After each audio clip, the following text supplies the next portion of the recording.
Bien, habíamos terminado la clase anterior comentando las deficiencias del método de Hartree, en el sentido de que la función de onda, expresada como un producto de funciones monoelectrónicas, no satisface la condición de antisimetría frente al intercambio de las coordenadas de dos electrones cualesquiera.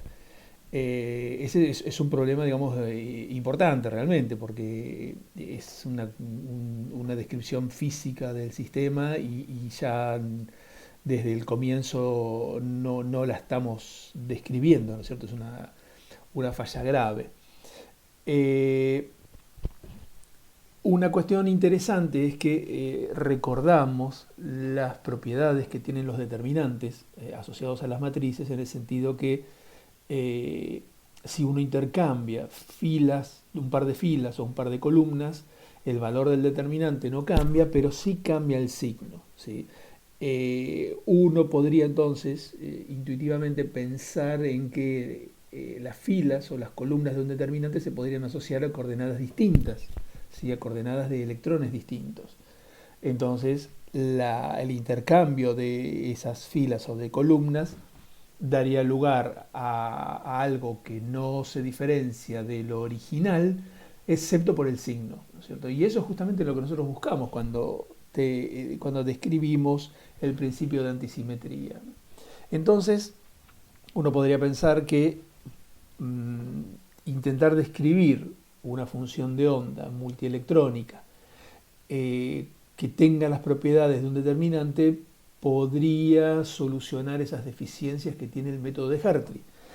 Entonces podemos avanzar y vemos que realmente se cumple que si escribimos la función de onda, ¿sí? La función de onda multielectrónica, fíjense que usa la psi mayúscula, ¿sí? Para un sistema de n electrones como un determinante de Slater, ¿sí? Y fíjense la convención que vamos a utilizar. Se podría utilizar la convención inversa, ¿no es cierto? No hay ningún problema, pero fíjense que, por ejemplo, en las columnas yo mantengo fija las coordenadas completas, ¿no es cierto? Es decir, las coordenadas espaciales y la de spin del primer electrón. Y lo que va variando son las funciones de onda que yo estoy utilizando. Tengo n electrones, tengo n funciones de onda.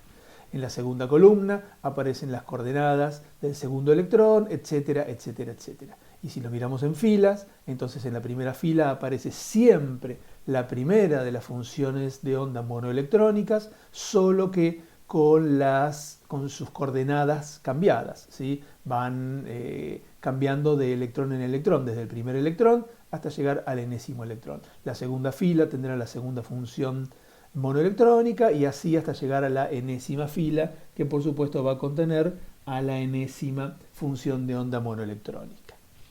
A este determinante se lo conoce como determinante de Slater, debido a un físico-químico norteamericano, John Slater, que sugirió esta idea allá por 1930.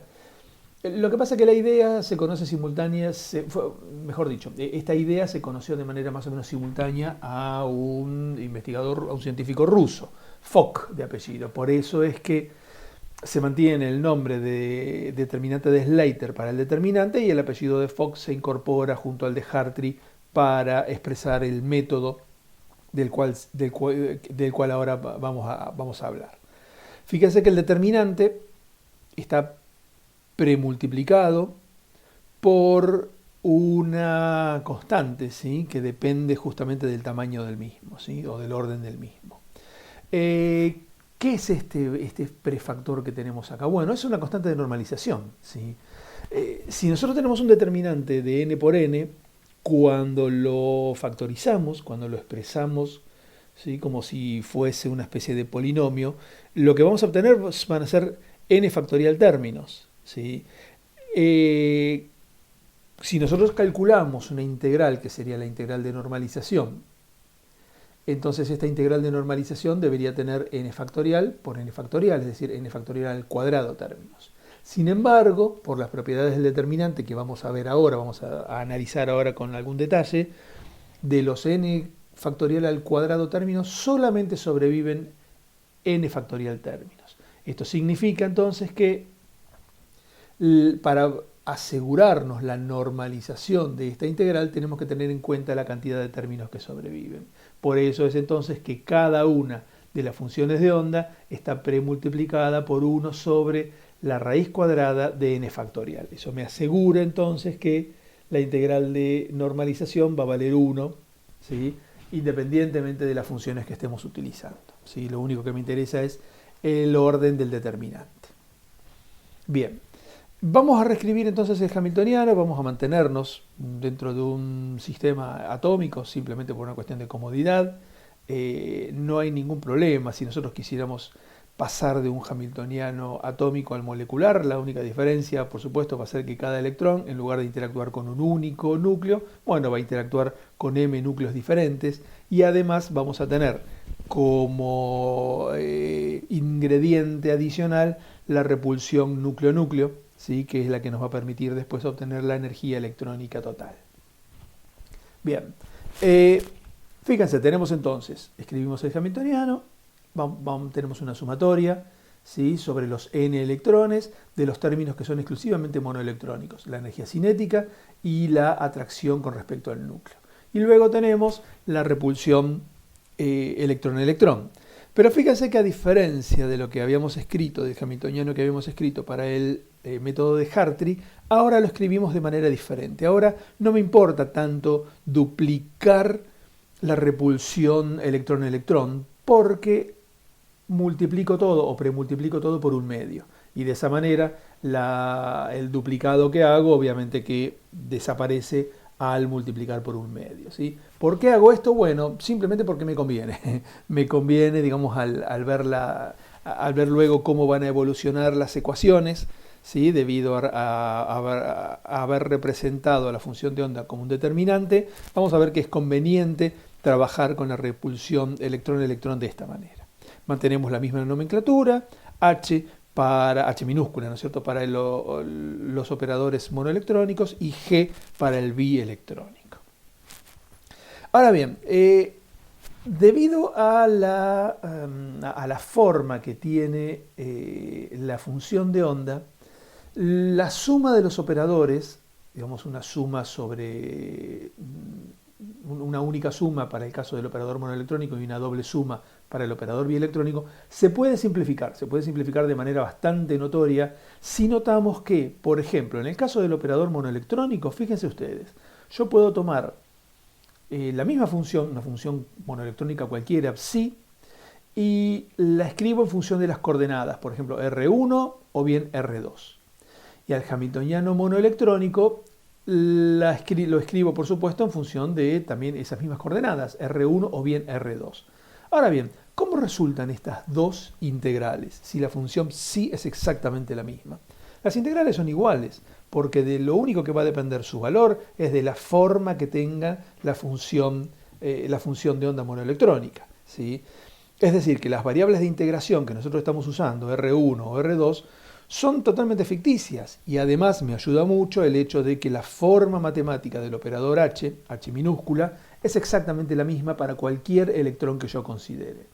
Esto significa entonces que en lugar de escribir una sumatoria del operador monoelectrónico, una H sub i, donde i corre sobre los n electrones que tenemos, me podría quedar con el operador monoelectrónico para la coordenada del primer electrón solamente y multiplicar esto por n.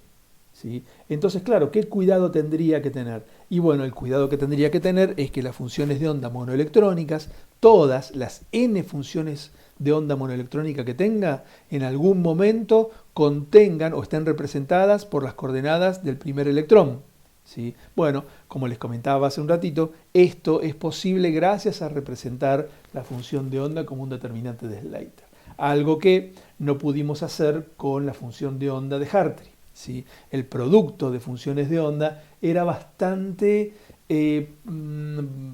poco flexible, ¿sí? Entonces no me permitía simplificar las cosas de esta manera. Podemos seguir exactamente el mismo razonamiento y encontrar que el operador bielectrónico, el G de IJ, nos podemos, en lugar de tener la doble suma, ¿sí?, con estas restricciones y con el un medio adelante, yo podría quedarme con las coordenadas del primero y del segundo electrón solamente, es decir, representando como G sub 1, 2, y multiplicar eso por el número de pares de interacciones que yo voy a tener, que obviamente son n por n-1. ¿Sí? Si yo evito contar las interacciones por 2, bueno, al n por n-1 lo divido por 2 simplemente. Entonces, esto que aparece acá, n por n-1 dividido 2 multiplicado por g1, 2, es exactamente equivalente a la doble suma que teníamos acá. ¿Sí? Entonces, el hamiltoniano que habíamos escrito en la diapositiva anterior se simplifica de una manera muy notoria, teniendo al hamiltoniano monoelectrónico solamente sobre la coordenada del primer electrón, y al hamiltoniano, al operador monoelectrónico sobre la coordenada del primer electrón y al operador bielectrónico sobre las coordenadas de los primeros dos electrones. Vamos a ver que esto no evita que después aparezcan sumas, pero las sumas ahora no van a ser sobre los electrones, ¿sí? Sino que vamos a ver que las sumas van a ser sobre otras cantidades. Bien, si entonces tenemos el operador H minúscula, el operador monoelectrónico, que ahora es H1, podemos preguntarnos, bueno, ¿cuánto va a valer el valor medio del mismo? Vamos a suponer que las funciones, bueno, las funciones monoelectrónicas, por supuesto, las forzamos a que sean ortonormales. Entonces, si yo me planteo una integral de este tipo, que sería la del valor medio, entonces me aparece acá una n, que la n la heredamos de representar al operador monoelectrónico H, el original, como n por H1. ¿Sí? Como factor de normalización de cada una de las funciones de onda, recuerden que tenemos 1 sobre la raíz cuadrada de n factorial. ¿Sí? Como eso va al cuadrado, bueno, la raíz cuadrada se cancela con el cuadrado y me queda simplemente n factorial. Así que acá tengo un término que premultiplica a la integral igual a n dividido n factorial. Recuerden, el n está asociado a la representación del operador monoelectrónico y el n factorial al factor de normalización de las funciones de onda. Cuando expresamos las integrales, esta integral, ¿sí?, de, digamos, el valor medio del operador H, pero en términos de las funciones monoelectrónicas, tenemos una suma de n factorial términos. ¿Sí? N factorial términos. Ahora bien, recordemos que H1 actúa solamente sobre las coordenadas del primer electrón, sobre S1. ¿Sí? El resto de los términos tienen que ser tales que las coordenadas del, mejor dicho, el segundo electrón, ¿sí?, representado por las coordenadas S2, tiene que encontrarse en la misma función monoelectrónica, en este caso psi sub 2. ¿Qué pasa si del lado del bra yo tuviese al segundo electrón en psi sub 2, pero del lado del ket tengo al segundo electrón en la función psi sub 3? Eso me daría una integral igual a 0. ¿Sí? ¿Por qué? Porque, bueno, le estoy pidiendo a las funciones monoelectrónicas que sean ortonormales. Entonces, de esta cantidad de términos que van a quedar, hay muchos que se pueden simplificar, porque todo lo que no entre, por ejemplo, en esta integral, a mí los únicos términos que me van a interesar son aquellos que me dan o que me llevan a una integral igual a 1. Este bra con este ket me da una integral igual a 1. Si yo tengo a las coordenadas del tercer electrón, S3, en psi sub 3, y tengo lo mismo del lado del ket, eso también me va a dar una integral igual a 1. ¿Sí? Bueno, la manera en que yo puedo acomodar a las funciones monoelectrónicas de 2 hacia adelante, desde el electrón de la función de onda, monoelectrónica 2 hasta la n, ¿sí?, es igual a n menos 1 factorial términos. ¿Sí? N menos 1 factorial términos. En donde el único que a mí me va a interesar, el único que sobrevive, digamos, no que sobrevive, son todas integrales iguales a 1. La única que yo no sé cuánto vale, que tengo que calcularla, es justamente el valor medio del operador H1 sobre estas funciones monoelectrónicas, sobre psi sub 1. Voy a tener exactamente lo mismo cuando las coordenadas del primer electrón, ¿sí?, cuando el primer electrón esté localizado en la segunda función de onda monoelectrónica, y lo mismo Voy a seguir así hasta que el primer electrón esté localizado en la función de onda monoelectrónica enésima.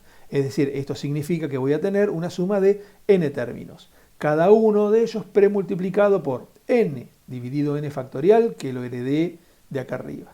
Y tengo además un n-1 factorial que corresponde a la manera en que tengo de acomodar el resto de las funciones de onda, psi2, psi3 hasta psi-n, ¿sí? Para que me den integrales iguales a 1 y este término no se anule. Está claro que n por n-1 por el factorial de n-1 es igual a el factorial de n. Así que el factorial de n dividido el factorial de n se anula, ¿sí? O mejor dicho, se cancela para darme igual a 1. Y entonces, fíjense que el valor medio del operador H1 se transforma en una sumatoria desde 1 hasta n, pero ahora el índice corre sobre las funciones monoelectrónicas, ¿sí? Las coordenadas del electrón son siempre las mismas, siempre el electrón 1. Tenemos las coordenadas del electrón 1 para las funciones monoelectrónicas y las coordenadas del electrón 1 para el operador H, ¿sí? Fíjense entonces lo que yo les comentaba en la diapositiva anterior. Hicimos un pequeño cambio, ¿sí? En la interpretación de cómo representamos al operador y cambiamos una sumatoria que corría sobre los electrones a una sumatoria que corre sobre las funciones monoelectrónicas. Bien, podemos hacer un análisis exactamente igual para el operador bielectrónico, el G de 1, 2, en donde, en este caso, bueno, lo que vamos a tener, recuerden ustedes que teníamos n por n-1 dividido 2, y ahora nuevamente esto va dividido por el n factorial que resulta del factor de la normalización de las funciones de onda. Nuevamente vamos a tener una suma de n factorial términos, y ahora, a diferencia del operador h, lo que vamos a tener es que hay dos funciones de onda que van a estar involucradas en el cálculo de esta integral. En este caso son psi1 y psi2, ¿sí? Mientras que psi3, psi4 hasta llegar a psi-n me quedan libres, y en ellas puedo ejecutar una serie de permutaciones tal que siempre me aseguren que haya integrales iguales a 1, ¿sí? Es decir que, por ejemplo, psi3 contenga a las coordenadas del tercer electrón tanto del lado del Bra como del lado del Ket. psi4 tenga las coordenadas del electrón 4 tanto del lado del Bra como del lado del Ket. Pero en alguna permutación, por ejemplo, psi3 puede tener las coordenadas del electrón késimo. Entonces la única integral que me va a asegurar que no se anule todo esto va a ser la integral en donde, o una integral en donde del lado del Ket también psi3 va a contener las coordenadas del electrón késimo.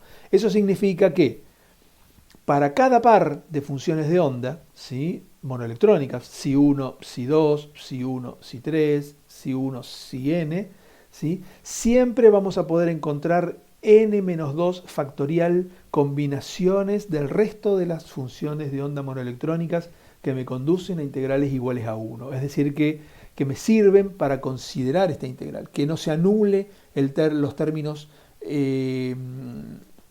complementarios a esta integral, ¿sí? Entonces yo tenía un n por un n-1 que había heredado de la forma en que representaba el operador g, multiplicado por el factorial de n-2. Bueno, el factorial de n-2 por n-1 por n es n factorial, ¿sí? Así que nuevamente, n factorial se cancela con el n factorial que viene de la normalización de la función de onda, el 1 medio es el que sobrevive, y entonces tenemos una sumatoria de n por n-1 términos, ¿sí? N por n-1 términos, donde nuevamente lo que permanece fijo son las coordenadas de los electrones 1 y 2, y lo que va cambiando son los índices de las funciones de onda monoelectrónicas que aparecen en esta integral, ¿sí? Fíjense que vuelvo a escribir la doble suma exactamente de la misma manera que la tenía originalmente, ¿sí? Sin importarme que la interacción esté duplicada, ¿sí? No me interesa, ¿por qué? Porque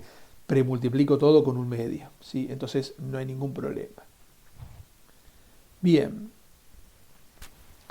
Hay una cuestión que es muy interesante y que por ejemplo no aparecía en el caso del método de Hartree, y sí aparece en el caso del método de Hartree-Fock. Recuerden que una de las razones por las cuales escribíamos a la función de onda como un determinante de Slater es que yo puedo intercambiar las coordenadas de dos electrones y asegurarme entonces que el determinante va a ser exactamente el mismo en cuanto al valor, pero con diferentes signos. La pregunta es, ¿y qué efecto tiene sobre estas integrales que estamos viendo el hecho de que haya un intercambio de filas y columnas?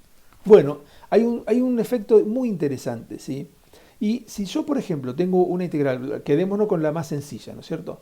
Las coordenadas S1 y S2 sobre las funciones de onda monoelectrónica Ψ1 y Ψ2 respectivamente. Acá tengo la integral tal como la habíamos trabajado en la diapositiva anterior, pero me aparece la posibilidad que del lado del ket yo intercambie S1 con S2, ¿sí? O si ustedes quieren, intercambiamos las funciones, es exactamente lo mismo. La convención cuando se escriben estas integrales es respetar el orden de las coordenadas electrónicas, ¿sí? Es decir, siempre primero S1 y luego S2. Y si hay algún cambio, que el cambio esté reflejado en las funciones de onda. Entonces, el intercambio de las coordenadas del lado del ket hace que ahora S1 esté localizado en la función de onda monoelectrónica Ψ2 y S2 esté localizado en la función de onda monoelectrónica Ψ1. Como hicimos el cambio solamente del lado del ket, es decir, de una de las funciones de onda, de esta, entonces eso quiere decir que su determinante tiene que haber cambiado de signo.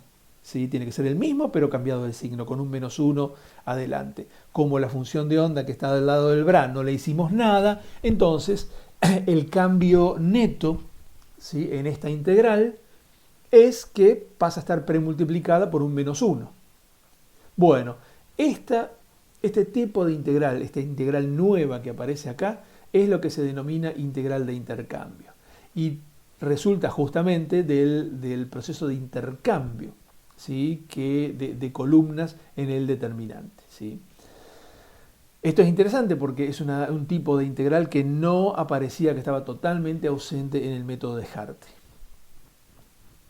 Bien, vamos a ver un poco de nomenclatura, ¿sí? Un poco de nomenclatura de estas integrales nuevas que están apareciendo, ¿sí? Son integrales bastante extensas en la forma de escribirlas. Vamos a ver cómo las podemos reducir y de paso introducimos conceptos de operadores nuevos. A la primera de las integrales que aparece en la diapositiva anterior, la que no está premultiplicada por un signo más, la vamos a llamar integral de Coulomb. ¿Por qué? Bueno, fíjense ustedes. Yo escribo la integral en forma de un bracket, ¿sí? Y luego, al cambiarlo, digamos ya al símbolo de la integral más clásico, tengo las dos funciones monoelectrónicas, las complejas conjugadas, a la izquierda del operador monoelectrónica, y tengo las dos funciones monoelectrónicas, las originales, sin convertirlas en compleja conjugada, a la derecha. Si las reacomodo, si pongo ahora todo lo que depende de S1 a la izquierda del operador bielectrónico y todo lo que depende de S2 a la derecha, fíjense que lo que tengo es algo que nosotros a partir de los postulados de la mecánica cuántica reconocemos como densidad, ¿sí? Una densidad de probabilidad. Esa densidad de probabilidad, en definitiva, no es más que una densidad electrónica.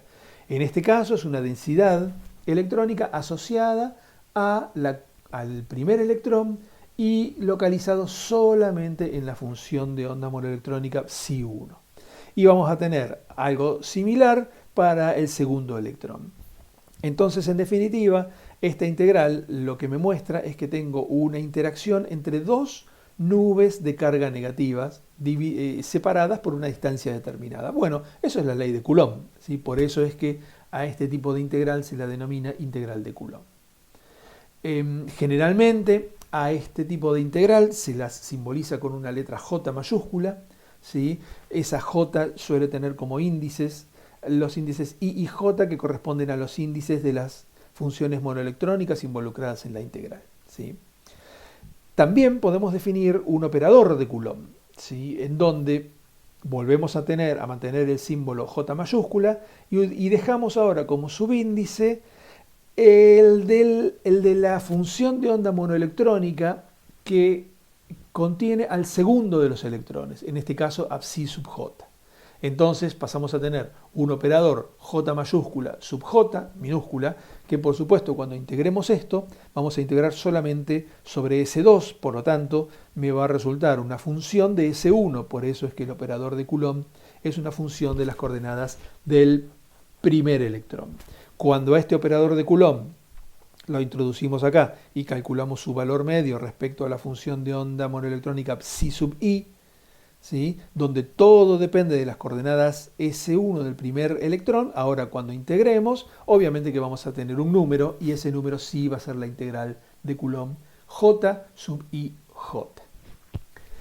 Por construcción, este tipo de integrales nunca se puede anular por ortogonalidad de las funciones de spin, porque fíjense que siempre fíjense, esta integral que aparece acá, por donde estoy pasando la flechita del cursor, es la que me deja ver mejor esto que yo quiero decir. Fíjense que el electrón, ¿sí?, el primer electrón, con sus coordenadas, tanto espaciales como la de spin, siempre va a estar en la misma función monoelectrónica. Entonces, esta función monoelectrónica podrá tener spin alfa o podrá tener spin beta, no importa cuál de los dos, pero lo que es claro es que voy a tener alfa acá y alfa acá, o beta acá y beta acá. No puedo tenerlos cruzados porque no tiene sentido, estoy considerando exactamente la misma función monoelectrónica. Por lo tanto, cuando yo integre sobre las funciones de spin, la función de spin, esa integral me va a dar 1 acá y me va a dar también 1 acá, independientemente de que tenga funciones de spin alfa o beta, ¿sí? Bien. Y nuevamente, bueno, para remarcar que esto no está de más, los índices IJ en la nomenclatura de la integral hacen referencia a los orbitales, no a los electrones. Acuérdense que estas integrales dependen solamente de las coordenadas de los electrones 1 y 2, gracias al tratamiento que hicimos de los operadores H y G. ¿Qué pasa con la nomenclatura de las integrales de intercambio? Bueno, vamos a usar una letra K mayúscula, ¿sí?, y vamos a utilizar nuevamente los subíndices IJ que hacen referencia a las funciones monoelectrónicas. Recordemos que, en este caso, del lado del ket, tenemos un intercambio de las funciones, ¿sí?, monoelectrónicas que aparecían del lado del Bra. ¿Sí? Las coordenadas las mantenemos en el mismo orden, S1 primero, S2 después, pero intercambiamos el orden de las funciones monoelectrónicas.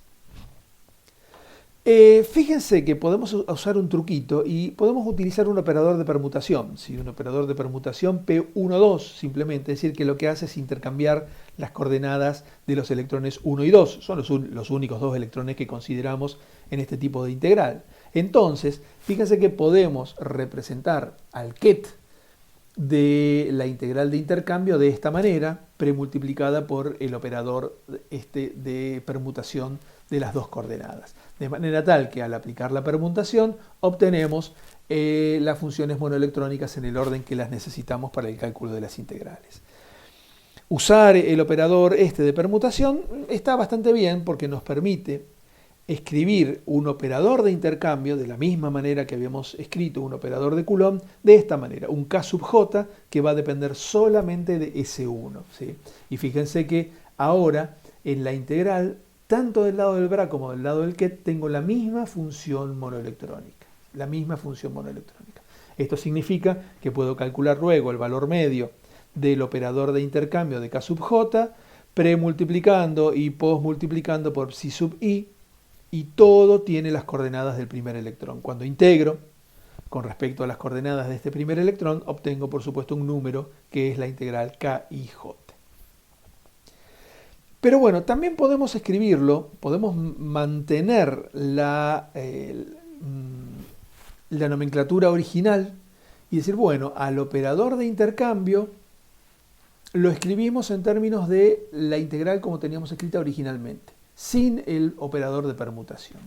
Fíjense que esto significa entonces que la integral sobre las coordenadas del segundo electrón se hacen utilizando la función de onda monoelectrónica psi j del lado del Bra, y a la función de onda monoelectrónica psi sub i del lado del ket.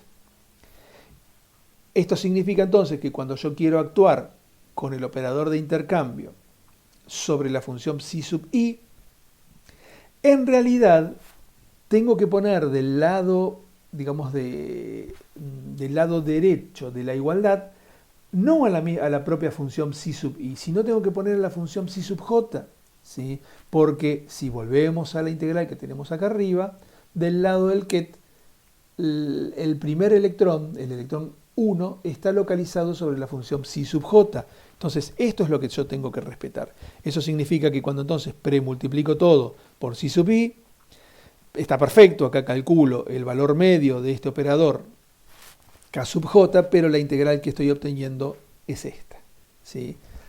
Esto conduce a un concepto que es bastante interesante y es el concepto de un operador no local, ¿sí? Un operador no local.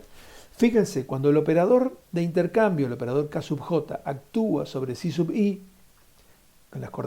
que tiene las coordenadas del electrón S1, esto es igual a una integral, ¿sí? Que no es un número, sino que depende de las coordenadas de S1, es una función de S1, y también depende de la función psi sub j conteniendo a S1.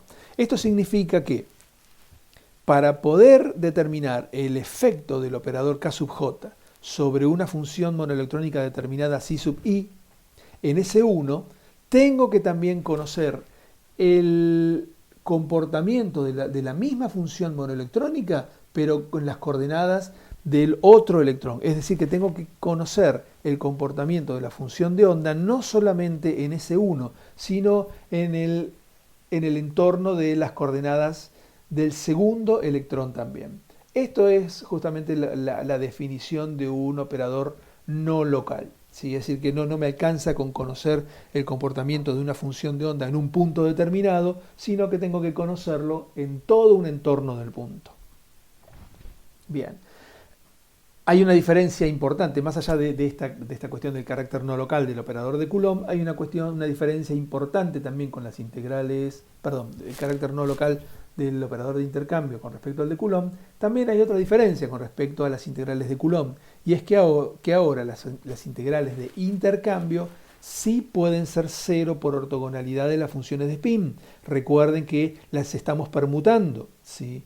Entonces, fíjense, si recordamos que a cada función monoelectrónica las podríamos representar, por ejemplo, como una parte espacial y una parte de spin, entonces, cuando tenemos una integral de este tipo, ¿sí? Donde hay solamente dos funciones monoelectrónicas, una psi sub i y una psi sub j, a cada una de ellas, a psi sub i y a psi sub j, la podemos representar tanto por una función de este tipo, donde la parte de spin viene dada por la función alfa, o por una función de este tipo, donde la parte de spin viene dada por la función beta.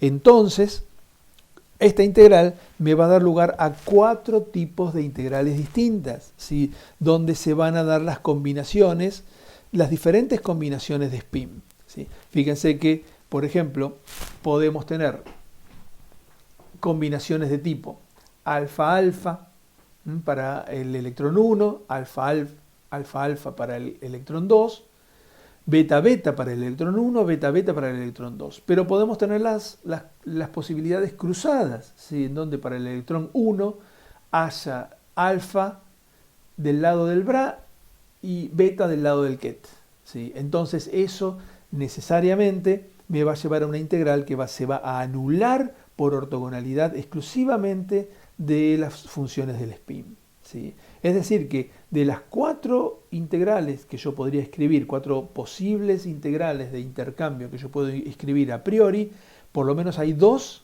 que se van a anular. En general uno encuentra que más o menos la mitad de las integrales de intercambio se anulan por ortonormalidad de las funciones de spin.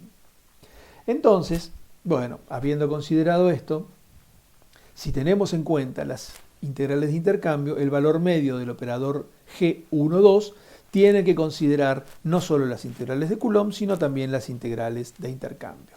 Entonces, aprovechando la nomenclatura que acabamos de ver recién, yo puedo escribir la doble suma que tenemos sobre i y sobre j, premultiplicada por un medio, y pongo entre paréntesis j de ij menos k de ij, ¿sí? Y fíjense, vamos a hacer un pequeño cambio, ¿sí? El pequeño cambio es remover de la segunda suma, de la suma más interna sobre el índice J, vamos a remover la condición de que no puede ser igual a I, ¿sí? Es decir, que vamos a hacer que las dos sumas empiecen en 1 y terminen en n. Esto parece medio raro porque, digamos, ¿por qué puedo remover esa condición? Bueno, se puede remover esa condición porque cuando J sea igual a I, lo que vamos a tener va a ser que J y I es igual a K y I. Es decir, que vamos a tener integrales en las cuales las dos funciones monoelectrónicas involucradas, alojando a los electrones 1 y 2, van a ser exactamente las mismas. Entonces, aunque yo permute las coordenadas de los dos electrones del lado del ket, las funciones van a seguir siendo las mismas, entonces la integral no va a cambiar de valor, ¿sí? Pero sí va a tener un signo menos adelante. Por lo tanto, este término se va a anular. JII menos KII va a ser igual a 0. Entonces el hecho de remover la condición que decía que J no podía ser igual a I no me introduce ningún tipo de error y realmente me facilita mucho por ejemplo, la programación de estas integrales. Y ya yendo a aspectos mucho más prácticos, es mucho más útil tener una doble suma, ¿sí?, sin restricciones, que estar preguntándome a cada rato si cuando J toma un nuevo valor, si ese valor de J es igual al valor de I, ¿sí?, de la suma anterior o no. Bien, entonces esto significa que vamos a tener una expresión para nuestro funcional que va a tener entonces las tres componentes de siempre, ¿sí? El valor medio del operador monoelectrónico H, el valor medio del operador monoelectrónico G, donde ahora tenemos este argumento nuevo de las integrales de intercambio, y por supuesto la parte del multiplicador de Lagrange, que me pide o que me asegura que cada una de las funciones monoelectrónicas tiene que estar normalizada.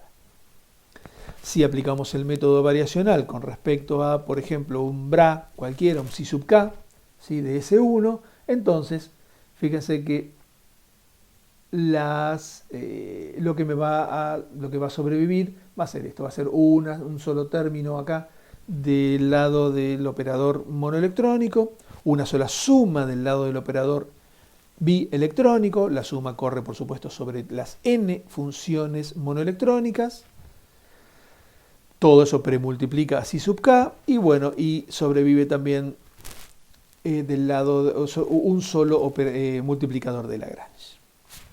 Reescrito esto de manera levemente distinta, llegamos a una ecuación monoelectrónica que es muy parecida a lo que teníamos en el caso del método de Hartree, ¿sí?, que es lo diferente. Lo diferente es que por supuesto ahora estamos incluyendo un nuevo tipo de integrales. Podemos definir el operador de Fock, ¿sí? El operador de Fock es la suma del operador monoelectrónico y esta suma que contiene las integrales de Coulomb y de intercambio, ¿sí?, que premultiplica todo a psi sub k, y entonces obtenemos una nomenclatura mucho más compacta, ¿sí? Fíjense, acá tenemos entonces al operador de Fock. Es un operador monoelectrónico, ¿sí? Recuerden que acá estas integrales estamos integrando solamente sobre las coordenadas del segundo electrón, por lo tanto lo que resulta no es todavía un número, sino que es una función de las coordenadas del primer electrón. Es decir, que tanto este operador como estos operadores que tenemos acá, todos son funciones de las coordenadas del primer electrón. Por lo tanto, obviamente, el operador de Fock también tiene que serlo. Por eso es que decimos que es un operador monoelectrónico. Y es un operador universal porque fíjense que no depende, por ejemplo, de algo, por ejemplo, de una disposición de los núcleos que me pueda hacer cambiar la conformación de una molécula desde un mínimo a otro, por ejemplo, ¿sí? Por eso es que podemos hablar de un operador universal. Claro, hay un problema, ¿no es cierto? Bueno, que depende justamente de las soluciones que estamos buscando, porque las propias funciones monoelectrónicas que estamos tratando de calcular están involucradas en las integrales de intercambio y de Coulomb, ¿sí? Bueno, es un problema que también ya lo habíamos encontrado en el método de Hartree y ahora lo vamos a analizar un poco más en detalle. Nuevamente, al igual que en el método de Hartree, la energía total no es igual a la suma de autovalores, porque si lo fuera, estamos contando por 2 la interacción electrónica. Entonces lo que hacemos es, bueno, hacemos el truquito, el mismo truco que utilizamos en el caso del método de Hartree, ¿sí? Y entonces a la suma de autovalores le restamos la interacción electrón-electrón y tenemos en la expresión de acá arriba la manera correcta de calcular también la energía del sistema atómico que nos interesa a nosotros, ¿sí? Entonces, bueno, son 2 maneras equivalentes que tenemos de calcular la energía electrónica, puramente electrónica.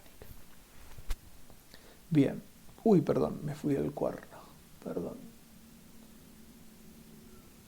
Bien. Entonces, fíjense, el método de Hartree-Fock es un método de electrones independientes. ¿Sí? Tenemos una serie de ecuaciones.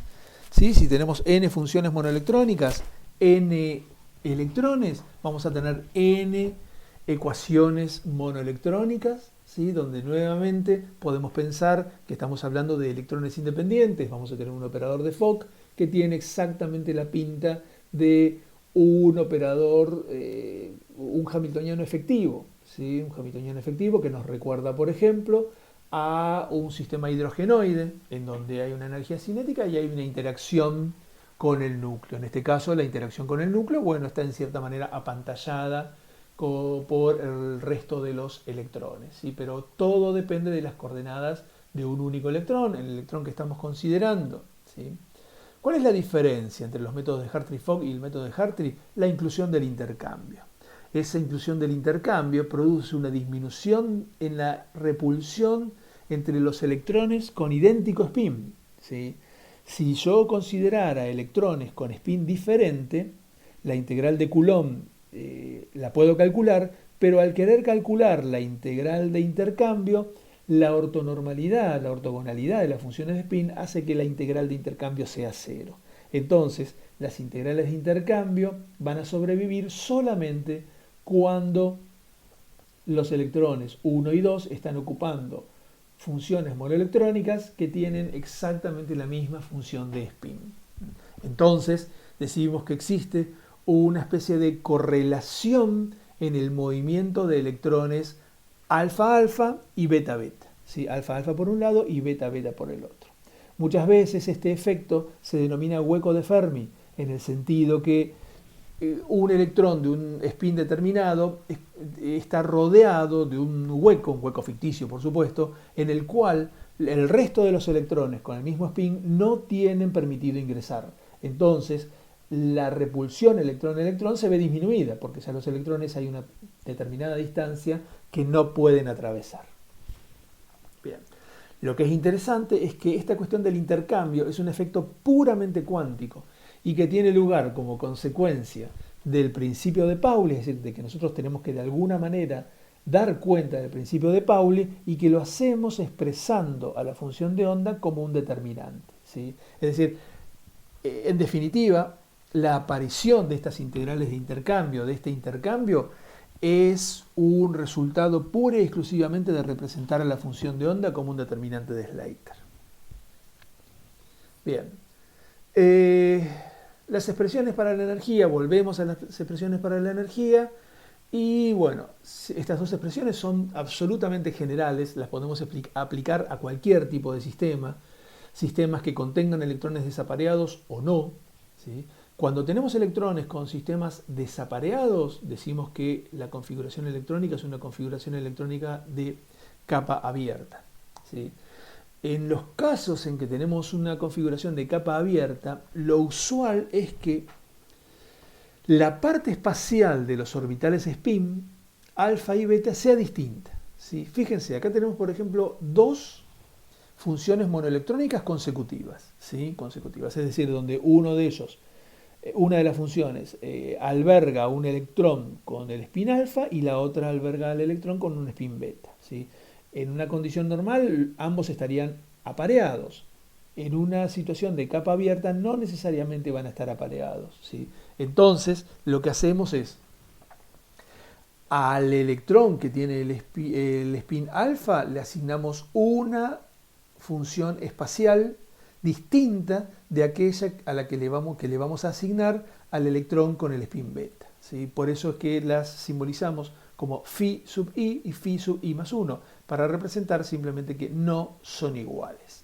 Cuando tenemos una situación en donde la parte espacial de los orbitales spin es diferente para los diferentes spines, entonces hablamos de un método Hartree-Fock irrestricto, o bien Unrestricted Hartree-Fock, UHF en inglés, ¿sí?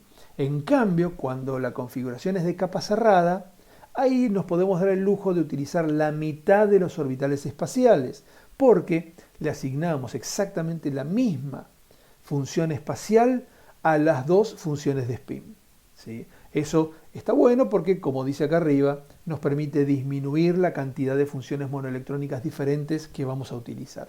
Y además, la expresión para la energía se simplifica porque ahora las integrales, ¿sí?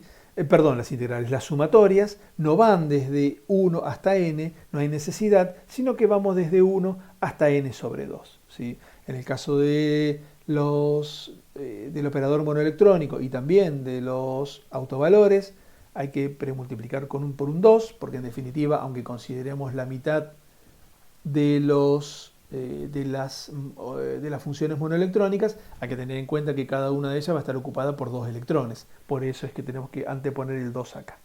Y lo que tiene es que como tenemos que operar de manera explícita con los spines, ¿sí? Bueno, las 4 combinaciones posibles de spin que podemos lograr van a sobrevivir en las integrales de Coulomb y en cambio sobreviven solamente la mitad en las integrales de intercambio, tal como hicimos unas 3 o 4 diapositivas más atrás cuando introducimos el concepto de las integrales de intercambio, ¿sí? Bien. En este caso, cuando la parte espacial de los orbitales spin es la misma, el método se denomina Hartree-Fock restringido o bien Restricted Hartree-Fock en inglés, RHF, ¿sí? Bien. Vamos a ver ahora la última, digamos, una cuestión más práctica para poder aplicar el método de Hartree-Fock. Tengan en cuenta que lo que hicimos hasta ahora fue trabajar con funciones de onda monoelectrónicas. En ningún momento dijimos qué forma tenían esas funciones monoelectrónicas. En general, el método de Hartree-Fock, como lo venimos viendo hasta ahora, implica una solución numérica, ¿sí? Es decir, obtener a las funciones monoelectrónicas como una tabla en donde, de tipo XY, donde X es distancias con respecto al núcleo y en las Y tenemos el valor de cada una de las funciones monoelectrónicas. Esa es una tarea bastante complicada porque tenemos que resolver de manera numérica una ecuación de tipo íntegro diferencial, ¿sí? Es decir, tenemos que resolver numéricamente, integrar numéricamente una ecuación diferencial que a su vez tiene dentro tiene como uno de sus términos integrales, ¿sí? Por eso es una ecuación íntegro diferencial. Es una tarea bastante complicada y que realmente hoy en día no se hace. Lo que sí se hace es o una evolución, digamos, de lo que en 1951 propuso Rutherford, ¿sí? Un científico holandés, en donde propuso representar a las funciones monoelectrónicas también como un conjunto de funciones, ¿sí? Que idealmente son funciones monoelectrónicas, ¿sí? Pero la diferencia, por supuesto, está en que estas funciones monoelectrónicas deberían ser conocidas, debería ser un conjunto completo, ¿sí? De manera tal que me permita esta representación, ¿sí? Es decir, que K debería ser infinito, de manera tal entonces que las únicas incógnitas ahora, en lugar de ser las funciones, pasarían a ser los coeficientes de la expansión, ¿sí? Tengan en cuenta que si el conjunto phi es completo, bueno, yo debería poder conocerlo. Por supuesto que trabajar con un K igual a infinito no tiene sentido, ¿sí? Es decir, desde el punto de vista práctico eso es imposible. Entonces generalmente se usa un K finito que suele ser mayor que n, el número de electrones que tenemos en el sistema. Las funciones que se usan siguen siendo, por supuesto, conocidas, ¿sí? Pero bueno, pasan a tener una representación matemática determinada. Como les comentaba recién, el punto irrelevante del método de Ruthan es que las variables, ¿sí?, del problema dejan de ser las funciones monoelectrónicas para pasar a ser los coeficientes. Entonces el principio variacional o la aplicación del principio variacional se reduce a esto: minimizar el funcional omega con respecto a los coeficientes, ¿sí? Por supuesto que para poder hacer esto tenemos primero que encontrar la expresión del funcional omega en términos de estas funciones, ¿sí?, que vamos a denominar funciones base. Como comentario, 3 años después de que Ruthan propuso esto para sistemas de capa cerrada, Popple y Nesbet lo extendieron para sistemas de capa abierta. Entonces, fíjense, vamos a trabajar primero sobre el valor medio del operador monoelectrónico, ¿sí? Nosotros sabemos que tenemos esta expresión. Recuerden que trabajamos siempre sobre las coordenadas del primer electrón, y entonces reemplazamos a las funciones monoelectrónicas por la combinación lineal en términos de las funciones base phi, ¿sí?, sub mu o sub nu en este caso, ¿sí? Fíjense que aparecen entonces a la suma original sobre n que teníamos de las funciones monoelectrónicas originales, aparecen dos nuevas sumas que tienen que ver con la representación de estas funciones originales en términos de las funciones base. Para el operador G vamos a tener algo que es todavía más complicado.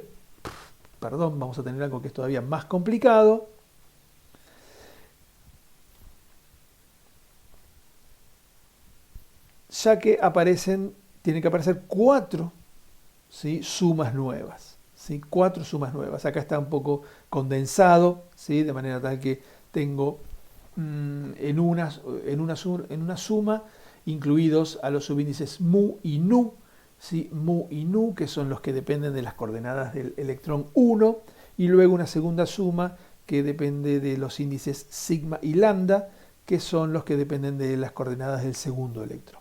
Fíjense obviamente que aparecen 4 coeficientes, ¿sí? Bien. Bueno, además, fíjense que eliminamos obviamente las coordenadas como argumento de las funciones. Esto es algo que se suele hacer, ¿sí? La convención es siempre que la primera función que aparece es la que lleva las coordenadas del primer electrón, la segunda lleva las coordenadas del segundo electrón, etcétera, etcétera, etcétera. Vamos a hacer también una segunda simplificación en las integrales estas bielectrónicas, ¿sí? En lugar de seguir escribiendo el operador G12, vamos a poner simplemente una doble barra vertical, ¿sí? Esa doble barra vertical lo que hace es recordarme que en el centro debería ir el operador G, el operador de la repulsión bielectrónica, ¿sí? Y una última simplificación es que en lugar de escribir las letras griegas que suelen hacer referencia, digamos, a las funciones monoelectrónicas psi o phi, simplemente vamos a escribir sus índices, ¿sí? Es decir, que una integral de tipo psi sub i, psi sub j, psi sub i, psi sub j, simplemente va a ser una integral de tipo ij, ij, con la doble barra en el medio. Entonces, el funcional omega se simplifica, sobre todo en la parte de las integrales de Coulomb y de intercambio, de esta manera, y también en estas integrales que aparecen acá, ¿sí? Fíjense entonces que tenemos una cantidad interesante, importante de coeficientes, ¿sí? Y bueno, y esto, fíjense que como tanto el primer término que aparece en el funcional como el segundo tienen como factor común la sumatoria que va desde i igual a 1 hasta n y la doble suma que va desde mu y nu hasta acá, podemos sacar eso de factor común, ¿sí? Si sacamos eso de factor común, me queda uno de los coeficientes, abrimos llave, me queda el operador monoelectrónico y me queda la segunda suma sobre j y las otras dos sumas sobre sigma y sobre lambda. Cerramos llaves, ¿sí? Y al cerrar llave, acá me está faltando un coeficiente, que sería un C nu sub i. Fíjese, acá falta un coeficiente, ¿sí? C nu sub i. Y luego restando, bueno, la parte de el multiplicador de Lagrange que me asegura la ortonormalidad de las funciones base que estamos utilizando, ¿sí? Tengan en cuenta, por favor, que acá me está faltando un coeficiente, ¿sí? Bien, aplicamos entonces el principio variacional a un coeficiente cualquiera, ¿sí? K gamma, y entonces la expresión se reduce a esto, ¿sí? Se reduce a una expresión bastante más sencilla, donde ahora todo, fíjense que la llave se abre acá y se cierra acá, y queda, digamos, un coeficiente C nu K, que es el que posmultiplica a todo esto, incluido al término con el multiplicador de Lagrange. Hay una cuestión interesante acá, y es que desaparece el un medio que teníamos adelante de los términos bielectrónicos. ¿Por qué? Porque la combinación K gamma aparece tanto en la combinación de sumas I mu como en la combinación de sumas J sigma, ¿sí? Es decir, cuando yo derivo con respecto a este coeficiente que es el complejo conjugado, recuerden ustedes que en estos términos, en el término bielectrónico, yo tengo dos coeficientes que son complejo conjugado. Entonces, en realidad, la combinación K gamma, que es la que a mí me interesa, me va a aparecer tanto en una suma como en la otra. Por lo tanto, tengo que derivar dos veces, y al derivar dos veces, el un medio desaparece, ¿sí? Eso es interesante porque, bueno, acá ya se ve, ya podemos anticipar que la interacción coulombica va a estar duplicada, va a estar contada por 2. Podemos definir nuevamente entonces el operador de Fock de esta manera, ¿sí? Y entonces podemos escribir las ecuaciones monoelectrónicas que resultan de una manera mucho más compacta. Acá tenemos una suma que corre sobre nu, y tenemos que hacer correr tanto a gamma como K. A gamma lo hacemos correr desde 1 hasta acá, y al K lo hacemos, ojo que es el K minúscula, ¿sí? Lo hacemos correr desde 1 hasta N, ¿sí? Bien, entonces vamos a definir a este tipo de integral, lo vamos a definir como integrales de Fock, para que nos recuerde que lo que estamos haciendo es calcular el valor medio del operador de Fock. Y lo vamos a representar simplemente como una f y como subíndices los subíndices de las dos funciones base que estamos utilizando para calcular la integral. Por otro lado, a la segunda integral que aparece acá, la vamos a denominar integral de solapamiento, porque lo que hace es recordarme que si las dos funciones base representan en cierta forma una especie de nube electrónica, entonces esta integral lo que me muestra es cómo solapa una nube con respecto a la otra, ¿sí? Y la simbolizamos con una letra S mayúscula, y también utilizamos como subíndices las letras correspondientes a las dos funciones base que toman parte de la misma. Bien, la manera de expresar tanto a este operador, al operador de Fock, como a las integrales de solapamiento, lo que está sugiriendo es que hay una representación matricial, tanto para el operador de Fock como para el operador S, ¿sí? Eso significa entonces que podemos hablar tanto de una matriz de Fock como una matriz de solapamiento. Como estas matrices las estamos calculando con respecto al conjunto de funciones base, que era un conjunto de K funciones, está claro que estas dos matrices tienen que tener de dimensión K por K. Los coeficientes C forman una matriz de K por N, donde las columnas se refieren a las funciones monoelectrónicas originales, las psi, mientras que las filas hacen referencia a las K funciones base que estamos utilizando. Finalmente, lo que me está faltando es la matriz de los autovalores o de los multiplicadores de Lagrange, que como están relacionadas con las funciones monoelectrónicas originales, es una matriz diagonal de n por n, ¿sí? Fíjense que es bastante es complicado porque estamos mezclando matrices de diferente tamaño, ¿sí? Esto hace que en general uno lleve el valor de K minúscula también a K mayúscula, de manera tal que todas las matrices terminen siendo de K por K, ¿sí? como habíamos dicho que K mayúscula generalmente es mayor que n, esto hace que aparezcan orbitales o aparezcan, digamos, estados que van a estar vacíos, ¿sí? Que no están ocupados, porque recuerden que n en definitiva es el número de electrones que tenemos. Entonces estamos definiendo una cantidad de autovalores que es mayor que el número de autovalores que necesitamos. Por lo tanto va a haber estados vacíos, ¿sí? Entonces, bueno, la ecuación se escribe de una manera, se puede escribir de manera matricial, todo esto igualado a 0, sacamos los coeficientes como factor común, que es lo que ya hicimos acá, y esto sugiere entonces que podemos tener dos soluciones posibles. O bien lo que está entre paréntesis es 0, o bien los coeficientes son iguales a 0. Si los coeficientes son iguales a 0, es una solución que no tiene sentido, porque eso significa que no tendríamos función de onda. Por lo tanto, aceptamos que la solución es que esta ecuación sea igual a 0. ¿Sí? Bien. La manera en que se resuelve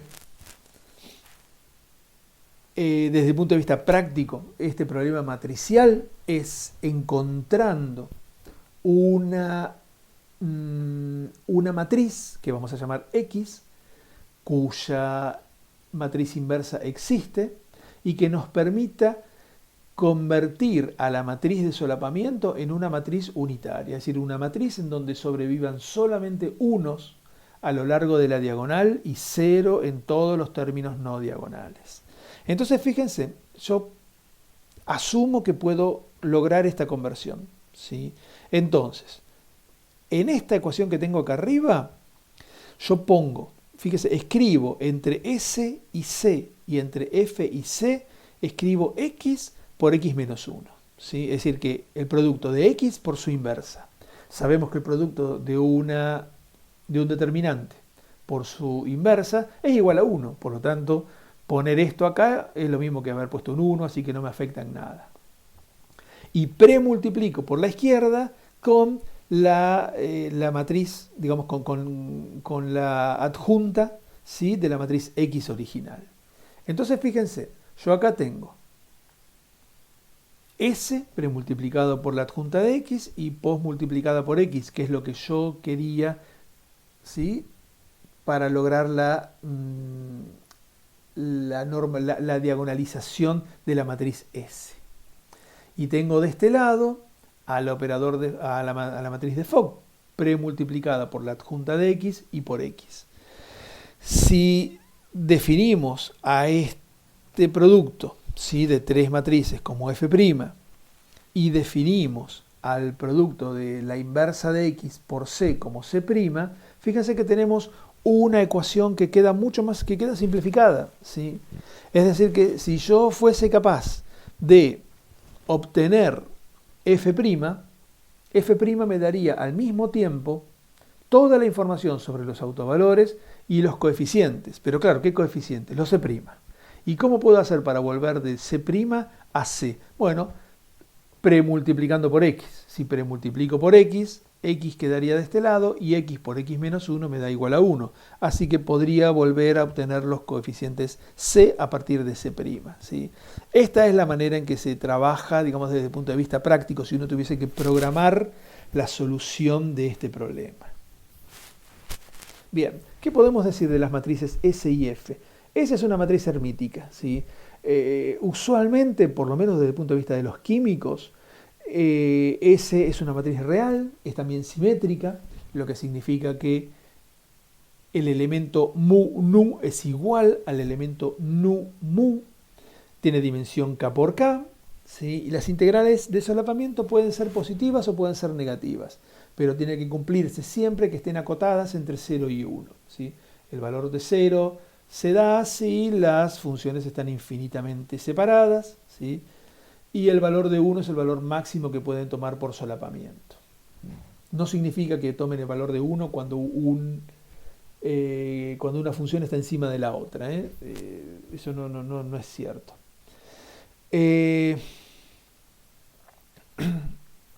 Bien, el conjunto está normalizado, el conjunto de funciones base está normalizado, pero no necesariamente ortogonalizado, de manera tal que los elementos no diagonales de S no son 0 necesariamente, ¿sí? Ahora bien, el hecho de que los elementos no diagonales de S no sean nulos, por eso es que tuvimos que hacer toda la operación de la diapositiva anterior, puede traer problemas. Si el elemento no diagonal es muy cercano a 1, eso nos está indicando que las funciones tomadas no son linealmente independientes. Y el problema de la falta de independencia lineal puede traer problemas de convergencia durante el proceso autoconsistente, ¿sí? Además, una manera también de detectar la dependencia lineal es que cuando se diagonaliza la matriz S, ¿sí?, para obtener una matriz unidad, los autovalores de la matriz S pueden ser cercanos a 0, ¿sí? Cuando la matriz S, tiene autovalores cercanos a 0, bueno, decimos que hay dependencia lineal y eso, insisto, eso puede traer problemas de convergencia. La matriz de Fock también es una matriz hermítica, nuevamente, para nosotros los químicos, suele ser real y simétrica. Y las integrales de Fock pueden ser positivas o negativas, en general no hay una restricción en cuanto al valor, ¿sí? y llevan el signo contrario a la integral de solapamiento correspondiente. Bien, vamos a ver una cosita más que me permite también simplificar las ecuaciones anteriores y fundamentalmente que es una manera de trabajar, de trabajo actual, ¿sí? Sabemos que uno de los postulados de la mecánica cuántica, el producto de una función de onda por su compleja conjugada, es la densidad de probabilidad. Si la densidad de probabilidad de encontrar a una partícula, por ejemplo, si la función de onda describe el comportamiento de una partícula, de encontrar a esa partícula en un determinado volumen, ¿sí? Si nosotros integramos con respecto a todo el volumen, obviamente que la probabilidad de encontrarlo es el 100%. Entonces, lo que tenemos es justamente una distribución de densidad de probabilidades.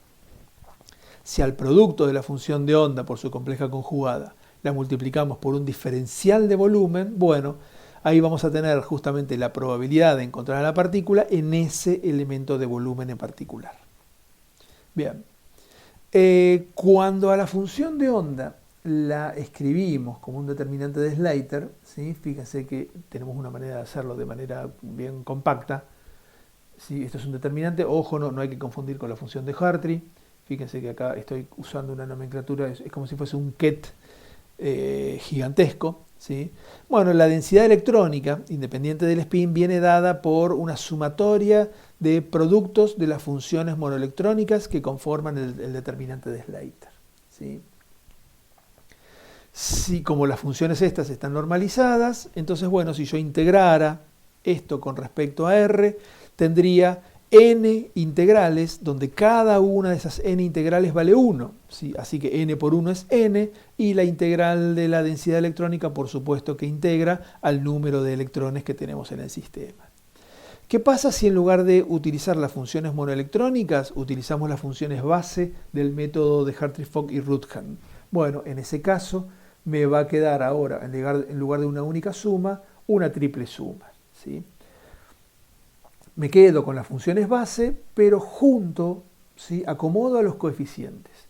Y fíjense que cambio el orden en las sumas, de manera tal que, como los coeficientes, los C son los únicos que dependen de I, yo puedo traer la suma, ¿sí?, que corre sobre I hacia adentro, más internamente, separar todo, ¿sí? La separación es simplemente una cosa visual, ¿no es cierto? Pero bueno, separo entre paréntesis, y eso me permite definir lo que llamamos matriz densidad, la vamos a simbolizar con una P mayúscula, y que corre sobre todos los estados ocupados. Fíjense que corre sobre las funciones monoelectrónicas desde 1 hasta n, es decir, todos los estados ocupados. No tenemos en cuenta acá los estados desocupados.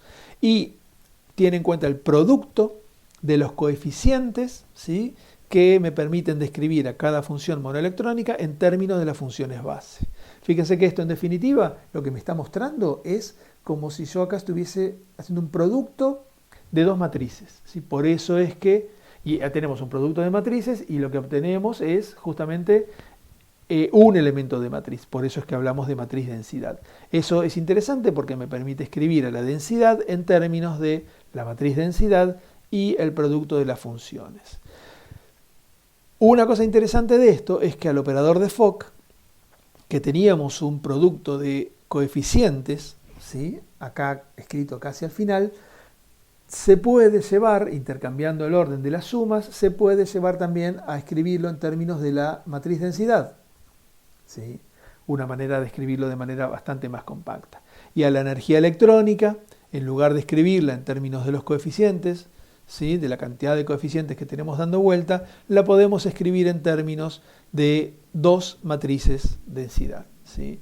Y esto me permite además describir o escribir a la energía electrónica en términos de dos operadores, si uno quiere también, un operador H mayúscula que hace referencia, no es el hamiltoniano, sino que hace referencia al operador del core, ¿sí? El core significa la energía cinética más la interacción con el núcleo, y un operador G que tiene que ver con las interacciones bielectrónicas, ¿sí? Y cada uno de ellos multiplicado por una matriz densidad. La segunda de las matrices densidades está incluida dentro del operador G. También es posible escribir a la energía electrónica en términos del operador de Fock y el operador G. Bien, entonces, marcamos las diferencias entre el método de Hartree-Fock y el método de Hartree-Fock-Ruthven.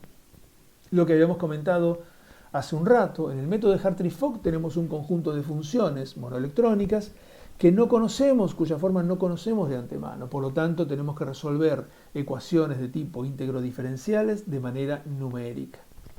En el método de Hartree-Fock-Ruthven, el conjunto de funciones se representa en términos de otras funciones llamadas funciones base.